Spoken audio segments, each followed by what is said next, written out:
You all know you love this opening.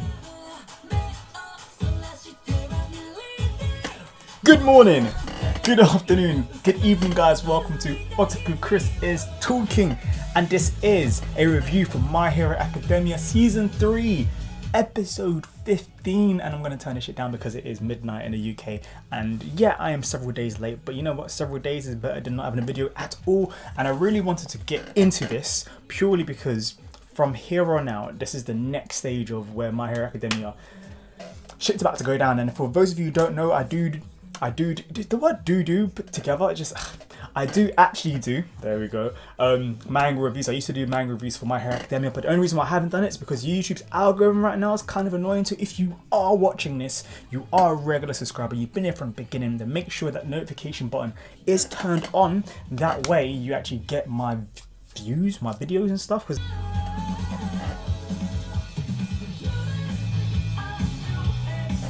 let's get into the bread and butter of what happened in this episode. Now, this episode pretty much continues off from last week's episode, which was going into more depth with Izuku's new shoot style, the full cow, but with the whole kicking and everything. Also, this track is way too sick. I just love how it's got so many little things there. I'm going to just turn it down for a bit because of the housemates and shit. But yeah, this episode goes into a lot more depth with the whole full cow thing and like how his mind got into that. And basically we've had to make designing his outfit and basically adding the steel toe caps at the front so that when he does hit people, they really feel that shit. To be honest, I think they would have felt it anyway. And I also like as well how he went to Ida and he spoke to Ida, asking him loads more questions, kind of looking at how Ida moves and kind of how flexible he is. And it almost lets us as the audience know a bit more about Ida and how skilled he is. And I look glossy as fuck. It is so hot right now. And I don't have aircon in my room. I'm in the UK, so we don't do aircon. Windows are open, but we need to start doing aircon because otherwise I'm going to be shining and glistening and shit.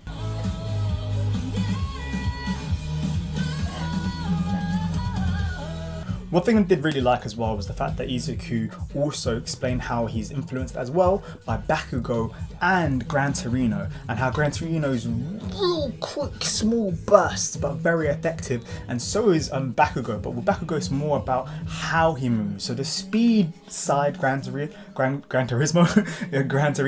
but the way he uses it in the fighting is going to be a lot more like Bakugo, which is interesting because I think Bakugo sees something. I think he noticed something when Izuku came and saved All Might. Another thing I thought was pretty interesting as well was the fact that Bakugo told All Might to watch out. And it's interesting. The reason I say interesting so many times is because it's like, wait a second, when has All Might ever had to watch out? And imagine having a younger tell you to watch out, and they're like, motherfucker, don't make me slap you, boy.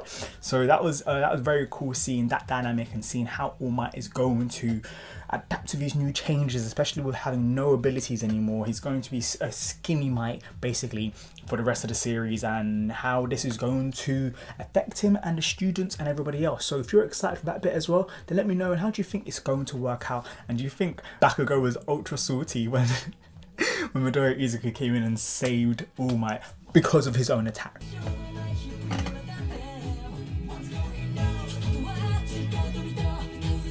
Now this episode did go into a lot of detail with loads of small little things. Not much happened in this grand sense of how much the plot has gone, how much of the plot has gone for. Why can I not? I'm also ultra fucking distracted because I've had a coffee. I need to start having coffees at midnight, and this light is beaming in my face, guys. I'm not sure my Kodo Sensei. I drew that. So a lot did happen in this episode, but in this grand sense of how far the plot's gone ahead, not that far in the slice. We got a few yandere moments with Ochako looking at Izuku, basically just like confessing her love to Izuku, for Izuku, without saying his name, but we all know fucking know it's Izuku, and so do all the other girls, especially now that they're having this whole dorm style kind of layout. It means that they're gonna have a lot more intimate and personal moments together, which is pretty cool. And don't be taken in no nasty way, you little kids. We swiftly get introduced to the new schools, and the first one is Shiketsu. We swiftly get introduced to the UA of the West, and that is Shiketsu. And guys, Anime only is when I'm telling you, like, yeah, I don't wanna spoil anything, but like them guys are pretty strong. There's a reason why they are literally the equivalent of UA of the East for the West.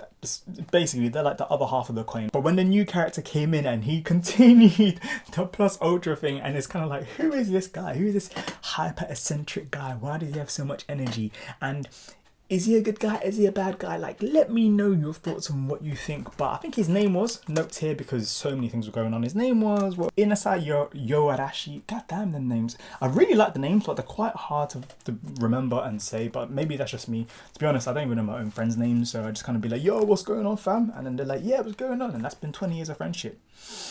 Good times. I would say who it is, but once again, I don't know their name. I want to call him Inasa for short for now, but Inasa basically, we get a nice little bit of backstory for Inasa, and we find out that he was actually one of the highest recommended students in all the exams right at the beginning. Basically, what happened with Todoroki?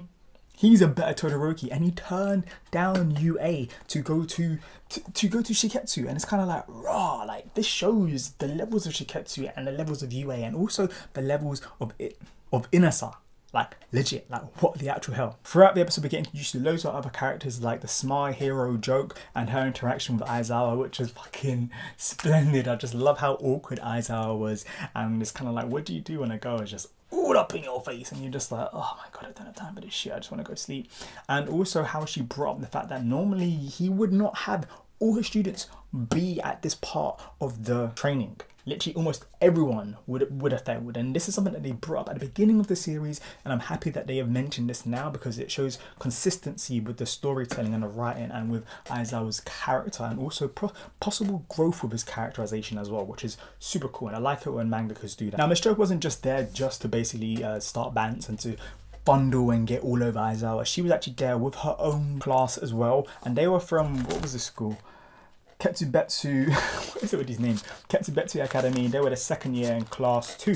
So not even class 1, but class 2, and they're the second year. So they're not on the levels of Shiketsu or UA, purely because these are the first years who have come in and they're going to be going up against the second years. One thing which Aizawa omitted from tailing his own students was, yo guys, be careful because, you know, you've been on TV for loads of different reasons, and there's a high chance that all the students know your abilities, and he didn't tell him that.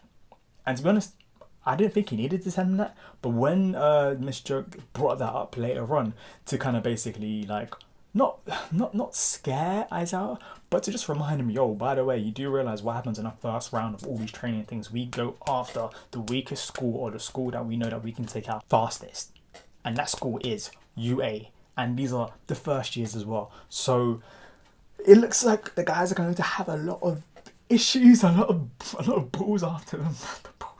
This round of the exam is basically going to be a game of tag. You know, a game of tag or dodgeball. Tag dodgeball because it's like you don't want to get tagged, but you want to dodge the ball, but at the same time you do want to tag. So I guess it is kind of dodgeball, but with a point system.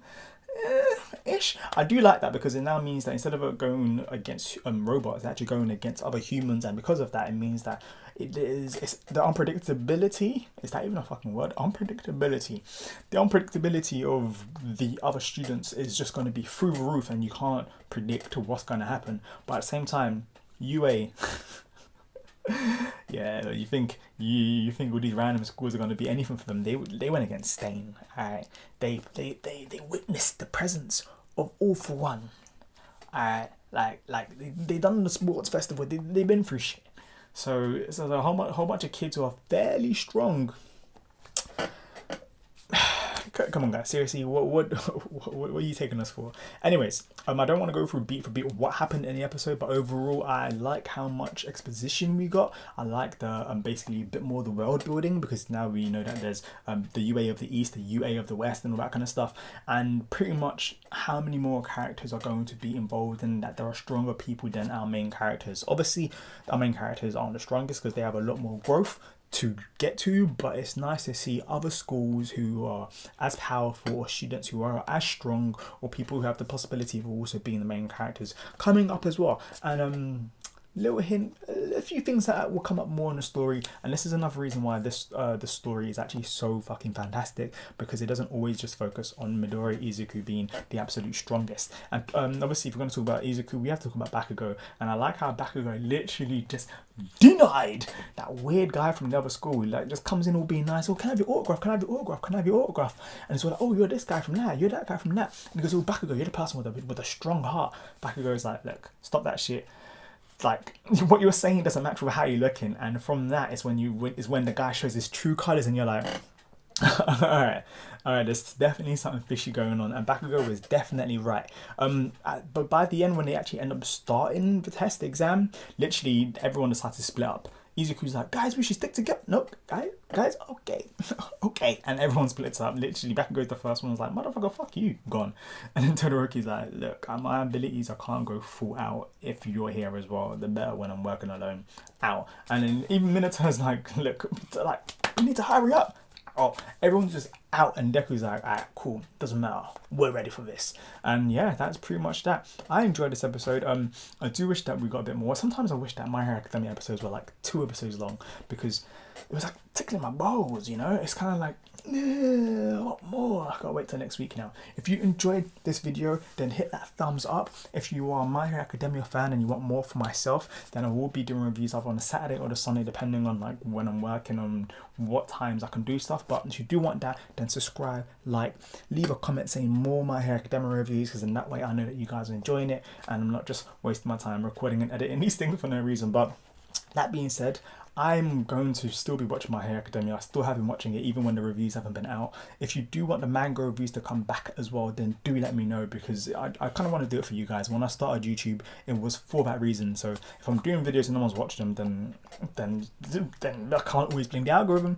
But anyways, I'm going to throw in this outro, because goddamn, this song is fucking epic. With that being said, guys, hope you guys return for more for myself, and I'll see you guys soon. Otaku Chris is talking. Peace.